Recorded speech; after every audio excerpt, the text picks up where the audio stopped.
Hello guys, in this video I'll show you how you can fix lines on screen on AOC Monitor.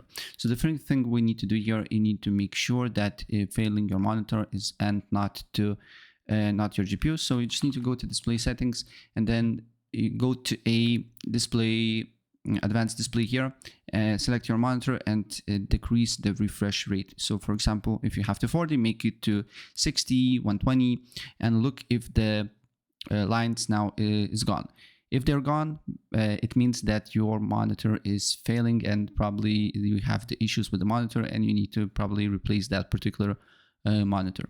And if it's not the case, then what I suggest you to do next is to hard reboot your monitor. So basically turn off your computer and turn off your monitor and then turn off the monitor, unplug your monitor's power cable of the wall outlet and wait 3 to 5 minutes and then plug it back and turn everything on and look if the problem persists.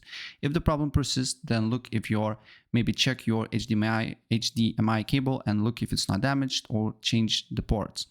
And the next thing what I suggest you to do here is to open a browser and look for iOS iMenu here and look for iMenu app. Download it, save it to your computer, and once it's downloaded, right click on the file and then extract all. And you should have new folder and then setup here. So go ahead and install iMenu to your computer. It's quite easy. It will take you quite a few seconds to install it, and then I will show you what you need to do next. Then run iMenu, and then you just need to press on the gear icon and then wait for scroll down until you see a reset and reset your monitor. And that's pretty much it. So if I help you out, please press like.